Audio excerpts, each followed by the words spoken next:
Hello दोस्तों, आप सभी का स्वागत है हमारे यूट्यूब चैनल इंडिया क्लासेस में। चलिए आज क्लास 10th का हम मोस्ट वीवीआई मॉडल पेपर 4 कराने वाले हैं। तो मॉडल पेपर 4 में इससे पहले आप लोग मॉडल पेपर 1, 2, 3 नहीं देखें तो देख लीजिएगा।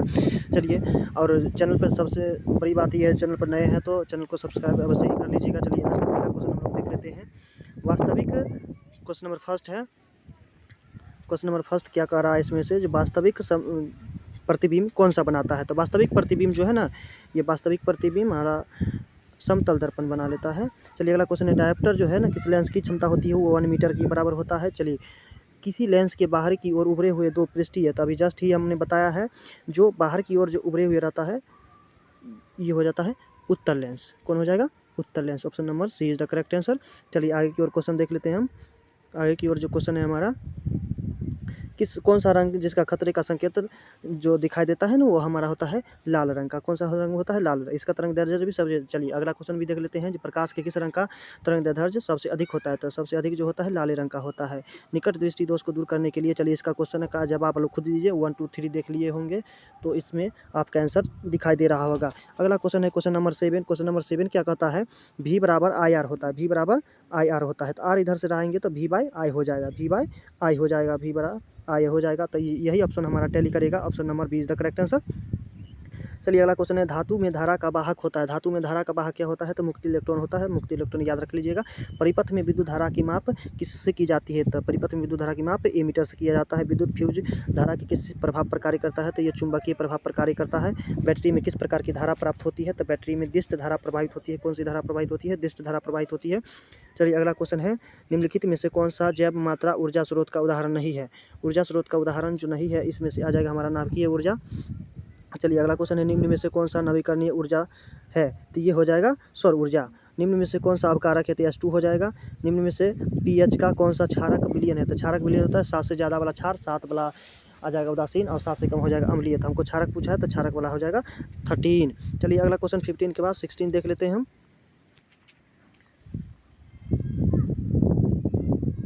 चलिए 16 नंबर क्वेश्चन देख लेते हैं, निम्न में से कौन सही है? तो निम्न में से जो कौन सही है, इसमें से आ जाएगा ऑप्शन नंबर हमारा ए इज द करेक्ट आंसर। अगला क्वेश्चन है हमारा, लिटमस रंजक बैंगनी रंग का होता है जो निकाला जाता है। तो ये लाइकेन से निकाला जाता है। अगला क्वेश्चन है, शुष्क बुझा हुआ चूना पर क्लोरीन गैस क्रिया कराने पर यह क्या प्राप्त होता है? तो क्लोरीन गैस बनाने पर विरंजक चूर्ण प्राप्त होता है। क्या प्राप्त होता है? विरंजक चूर्ण प्राप्त होता है। Option number A is the correct answer. Sodium chloride का पीएच मान क्या होता है? तो सोडियम क्लोराइड का पीएच मान होता है 13 होता है। अगला क्वेश्चन है, नीला थोथा।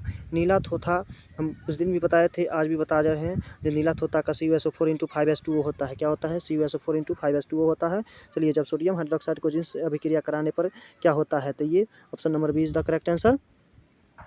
अगला है क्वेश्चन नंबर 22 हमारा, क्या कहता है? पित्तल क्या है? तो हम उस दिन भी बताए थे, मॉडल पेपर 1 और 2 में भी बताए हैं। जो पित्तल क्या है? एक मिश्र धातु है, तांबा और जस्ता का मिश्र धातु है। तो ऑप्शन नंबर कौन हो जाएगा हमारा?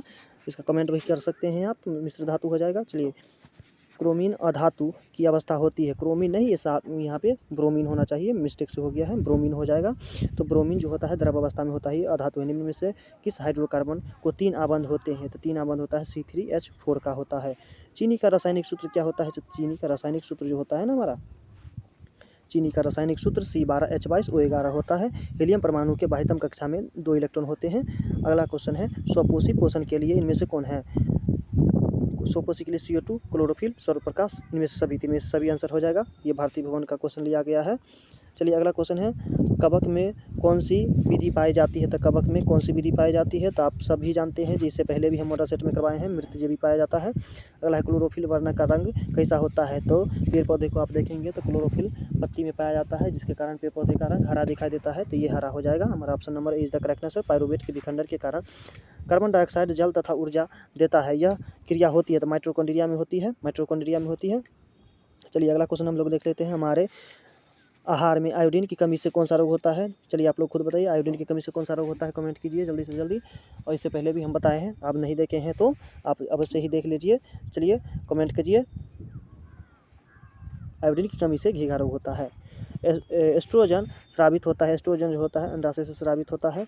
अगला क्वेश्चन है हमारा, मनुष्य में ऐच्छिक गतिविधियों का नियंत्रण किससे होता है? तो ऐच्छिक गतिविधियों का नियंत्रण होता है सेरिब्रम से होता है। किससे होता है? सेरिब्रम से होता है। अगला क्वेश्चन है हमारा,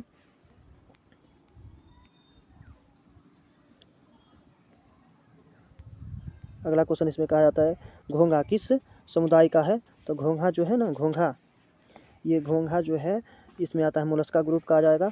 हमारा अगला क्वेश्चन कहा जाता है इसमें से निम्न में से कौन सा जंतु उभयलिंगी जंतु है? तो केचुआ जो है उभयलिंगी जंतु है। क्वेश्चन नंबर 35 का option number D is the correct answer. परागकोश होते हैं, तो परागकोश किस में होते हैं? तो इसमें परागकोश होते हैं परागकण में। चलिए अगला क्वेश्चन है मनुष्य में कितने जोड़े क्रोमोजोम पाए जाते हैं? तो मनुष्य में 23 जोड़े क्रोमोजोम यानी कि टोटल 46 को क्रोमोजोम पाया जाता है। चलिए अगला क्वेश्चन निम्नलिखित में से आप किस उपभोक्ता का श्रेणी में रख सकेंगे? तो हरे पेड़ पौधे, नीलहरित शैवाल, पत्ते और फूल, इसमें से जंगली जानवर हो जाता है जो जीव जंतु को और पेड़ पौधे को भी खा जाता है। चलिए अगला क्वेश्चन है, याद रख लीजिएगा ऐसा ही क्वेश्चन एग्जाम में छपने वाला है, कंफ्यूज नहीं होना है। सभी सब्जेक्ट का हम मॉडल सेट इसी प्रकार से देने वाले हैं, तो आप चैनल पे बने रहिए। अगला क्वेश्चन है हमारा, पर्यावरण से बचाने के लिए 3 प्रकार के आर का उपयोग किया जाता है, जो कि कम उपयोगी होता है, पुनः पुनर्चक्रण होता है, पुनः उपयोगी होता है, इनमें से सभी होता है। तो इनमें से सभी इज द हमारा करेक्ट आंसर हो जाएगा। निम्न में से प्राकृतिक संसाधनों को नष्ट कर रहे हैं, तो प्राकृतिक साधनों का नष्ट हो रहे हैं किससे? तो शहरीकरण से, प्रदूषण से। जी, शहरीकरण से घर द्वार बिल्डिंग घर बनता है, इसके कारण भी होता है, प्रदूषण से भी हो रहा था। ये इसका मतलब ये हो गया ए और B is the correct answer, option number सी।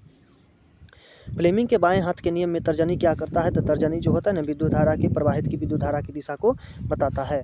चलिए अगला क्वेश्चन हमारा आ जाता है, निम्न में से कौन सा यौगिक ईंधन के रूप में इस्तेमाल किया जाता है? तो ईंधन के रूप में प्रोपेनॉल का प्रयोग किया जाता है। याद रख लीजिएगा, कौन सा पदार्थ लाल लिटमस को नीला कर देता है? तो ये क्षार होता है। क्या होता है? क्षार। इससे पहले अम्ल वाला आया था, इससे पहले अब क्षार वाला। अब इसमें कहा जाता है, जो क्वेश्चन नंबर हमारा 44 है, नई कार्तिकीय चिन्ह परिपाठ के अनुसार दर्पण में सामने रखे गए बीम दूरी ली जाती है, तो कभी धनात्मक तो कभी ऋणात्मक लिया जाता है। अगला क्वेश्चन है हमारा, खाद के डिब्बों पर जिंक के बजाय टीन का लेप होता है, तो इसमें टीन की अपेक्षा जो है जिंक अधिक अभिक्रियाशील होता है, इसीलिए option number C is the correct answer. चलिए अगला क्वेश्चन, निम्न में से कौन सा अंग संवेदग्राही नहीं है? संवेदग्राही नहीं होने का कारण है, जो कान भी हमारा संवेदग्राही है, आँख भी संवेदग्राही है, नाक भी संवेदग्राही है, दिमाग जो है संवेदग्राही नहीं है। संवेद को तो अपनी ओर आकर्षित करता है और ये सब संवेद किसके पास पहुंचाता है? तो दिमाग के, इसीलिए हमारा option number D is the correct answer हो जाएगा, दिमाग। चलिए अगला क्वेश्चन हम लोग देख लेते हैं 47 में क्या कह रहा है यहाँ, जो समांतर क्रम में संयोजित प्रतिरोधों की संख्या घटने के उपरांत संयोजित प्रतिरोधों का कुल प्रतिरोध क्या होता है? बढ़ता है। क्या होता है? बढ़ता होता है। अगला क्वेश्चन है हमारा 48 जो होता है, क्या कह रहा है यहाँ, निम्न में समजात अंगों का उदाहरण। समजात अंगों को जो होता है हमारा हाथ और कुत्ते का अग्रपाद जो होता है, वो दोनों का जो ऐसा अंग जो देखने में अलग हो लेकिन काम दोनों का सेम होता है, वो हमारा समजात अंग होता है। तो इसमें हमारा हाथ और कुत्ते या बिल्ली का अग्रपाद होता है। चलिए अगला क्वेश्चन हम लोग देख लेते हैं। अगला क्वेश्चन हम देखते हैं 49 जो आ जाएगा 49, निम्न में से कौन सा मलेरिया परजीवी का होता है? तो मलेरिया के कारण होता है प्लेज्मोडियम। निम्न में से कौन सा उत्तम ऊर्जा स्रोत ऊर्जा है? तो इसमें आ जाएगा बायोमास। कल भी हम बताए थे ये क्वेश्चन। अगला क्वेश्चन हम लोग देख लेते हैं, सल्फर की बाह्यतम परमाणु में कितने इलेक्ट्रॉन होते हैं? तो सल्फर के बाह्यतम कक्षा में 6 इलेक्ट्रॉन होते हैं, कल भी बताए थे। मानव हृदय में कोष्ठकों की संख्या कितनी होती है? 4 होती है। सेम टू सेम कल वाला क्वेश्चन रिपीट है। अगला क्वेश्चन है, कवक में पोषण की कौन सी विधि पाई जाती है? तो कवक में कौन सा पोषण की, जो मृतजीवी होता है ना, वही पाया जाता है। तो किस में आ जाएगा? मृतजीवी आ जाएगा हमारा answer, option number A is the correct answer. निम्न में से कौन सा असंतृप्त हाइड्रोकार्बन है? सेम टू सेम क्वेश्चन कल वाला 5 से 10 क्वेश्चन रिपीट किया है, C2H4।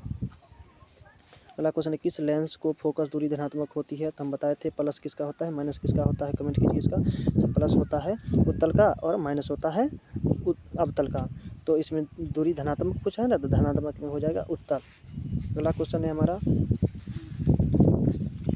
किस लेंस का उपयोग दीर्घ दृष्टि को उसको दूर करने के लिए किया जाता है? तो दीर्घ वाला हो जाएगा उत्तल और निकट वाला हो जाएगा अवतल, तो उत्तल हो जाएगा इसका आंसर। अब आता है, एल्युमिनियम के मोटी ऑक्साइड की परत को चढ़ाने के लिए क्या कहलाता है? तो एनोडीकरण कहलाता है। क्या कहलाता है? एनोडीकरण कहलाता है। अगला क्वेश्चन है, सामान्य नेत्र के लिए दूर बिंदु कितना होता है? याद रख लीजिएगा, दूर बिंदु अगर निकट का बिंदु अगर पूछे, निकट का बिंदु पूछे, निकट का, तो आ जाएगा हमारा 25 सेंटीमीटर। लेकिन अगर दूर पूछा है, नहीं यहाँ दूर पूछा है, तो दूर के लिए अनंत हो जाएगा, option number D is the correct answer. यहाँ से इसको मारिएगा, कभी कभार बच्चे कंफ्यूज हो जाते हैं, यहाँ ध्यान नहीं देते हैं और मार देते हैं 25 सेंटीमीटर। दूर बिंदु हम कल भी बताए थे, दूर बिंदु के लिए होता है अनंत, निकट बिंदु के लिए होता है 25 सेंटीमीटर। चलिए अगला क्वेश्चन आता है, हाइड्रोजन में 2 परमाणुओं के बीच कितने बॉन्ड होते हैं या कौन सा बॉन्ड होते हैं? तो हाइड्रोजन के बीच सिंगल बॉन्ड होते हैं। हाइड्रोजन के बीच सिंगल बॉन्ड होते हैं, याद रख लीजिएगा।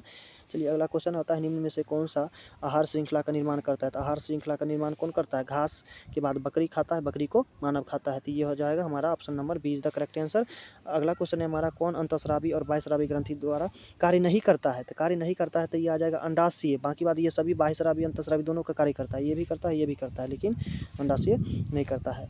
अगला क्वेश्चन आ जाएगा 63 में क्या कहा जाता है, जो कौन सा कार्बन यौगिक का सबसे अधिक अभिक्रियाशील है? तो सबसे अधिक क्रियाशील आ जाएगा हमारा C2H4। अगला क्वेश्चन है, किस दर्पण का उपयोग सामान्यतः वाहनों के पश्च दर्पण में, जो हम लोग गाड़ी चलाते हैं, मोटरसाइकिल चलाते हैं, उसके जो शीशा रहता है ना, वो रहता है उत्तल दर्पण। उत्तल दर्पण में हमेशा प्रतिबिंब छोटा बनता है और सीधा बनता है, इसलिए उत्तल दर्पण का प्रयोग किया जाता है। चलिए 65 नंबर क्वेश्चन को हम लोग देख लेते हैं। 65 नंबर क्वेश्चन क्या कहता है, रासायनिक अभिक्रिया के दौरान किसी पदार्थ में ऑक्सीजन का ह्रास क्या कहलाता है? ह्रास जो होता है ना, वो कहलाता है हमारा अपचयन कहलाता है। क्या कहलाता है? अपचयन कहलाता है। अगला क्वेश्चन हम लोग देख लेते हैं। अगला क्वेश्चन आ जाता है,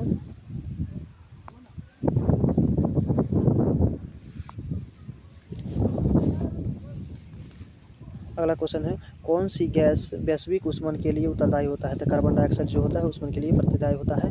पीत रस कहाँ से स्रावित होता है? तो पीत रस यकृत से स्रावित होता है। और अगला क्वेश्चन है हमारा, कौन सा अभिलक्षण वंशागत नहीं होता है? तो बाल की प्रकृति जो होता है ना, ये वंशागत नहीं होता है। बाकी बात, चमड़ी का रंग वंशागत होता है, आँख का रंग वंशागत होता है, शरीर का रंग वंशागत होता है, लेकिन बाल की प्रकृति वंशागत नहीं होता, इसीलिए हमारा option number D is the correct answer. आधुनिक आवर्त सारणी में समूहों की संख्या कल पूछा गया था, आवर्त की संख्या तो आवर्त में 7 होता है और समूह में वर्ग में 9 आता है। वर्ग कितने होते हैं? 9 होते हैं। वर्ग कितने होते हैं? 9 होते हैं, याद रख लीजिएगा। अगला क्वेश्चन है हमारा, ये कहा जाता है, ग्लूकोज के अणु में ऑक्सीजन के कितने अणु होते हैं? तो ग्लूकोज में C6H12O6 कितना हो जाएगा? 6 हो जाएगा। इसका आंसर कितना हो जाएगा? 6 इज द करेक्ट आंसर। आगे भी हम बता रहे हैं। क्वेश्चन नंबर 71 का क्वेश्चन क्या कह रहा है, देख लीजिए गौर से। शुद्ध जल का पीएच मान हम कितना बताया? तो शुद्ध जल का पीएच मान 7 होता है, या उदासीन विलयन का भी पीएच मान 7 होता है, याद रख लीजिएगा। क्वेश्चन नंबर 71 का आंसर बी हो जाएगा 7। चलिए अगला क्वेश्चन हम देख लेते हैं, किस वर्ण का रंग तरंगदैर्ध्य सबसे बड़ा होता है? ये हर हमेशा लाल का होता है। क्वेश्चन नंबर 3 में भी ऐसा क्वेश्चन दिया गया था। चलिए, फ्लेमिंग के बाएं हस्त के नियम में तर्जनी जो संकेत करता है, ये चुंबकीय क्षेत्र की दिशा की ओर संकेत करता है। क्वेश्चन नंबर 74 को हम लोग देख लेते हैं। क्वेश्चन नंबर 74 जो कहा जाता है, इनमें में से कौन सा यौगिक ईंधन के रूप में इस्तेमाल किया जाता है? इनमें से सभी हो जाएगा। अगला क्वेश्चन है, कौन सा पदार्थ लाल लिटमस को नीला कर देता है? लाल को नीला कर देता है, ये हो जाएगा क्षार। क्या हो जाएगा? क्षार हो जाएगा। अगला क्वेश्चन, नई कार्तिकीय चिन्ह परिपाटी के अनुसार सामने रखे वस्तु को कभी धनात्मक तो कभी ऋणात्मक। सब क्वेश्चन रिपीट है, ध्यान से एक बार देख लिए तो आप इसको कभी भूल नहीं सकते हैं। चलिए, इसका ये भी रिपीट क्वेश्चन है, कौन सा अंग संवेदग्राही नहीं है? तो संवेदग्राही नहीं है तो दिमाग हो जाएगा। इसका आंसर क्या हो जाएगा? दिमाग। जस्ट अभी क्वेश्चन रिपीट कराए हैं। चलिए अगला क्वेश्चन आ जाता है हमारा, ये सारा क्वेश्चन रिपीट है। चलिए इसको देख लीजिए। आए की ओर आप, अगर PDF आपको चाहिए तो मैसेज कर दीजिए। हमारा नंबर है 8228004625। इस पर आप मैसेज कर सकते हैं PDF पाने के लिए। अगर चैनल पर नए हैं तो चैनल को सब्सक्राइब अवश्य ही कर लीजिएगा। धन्यवाद।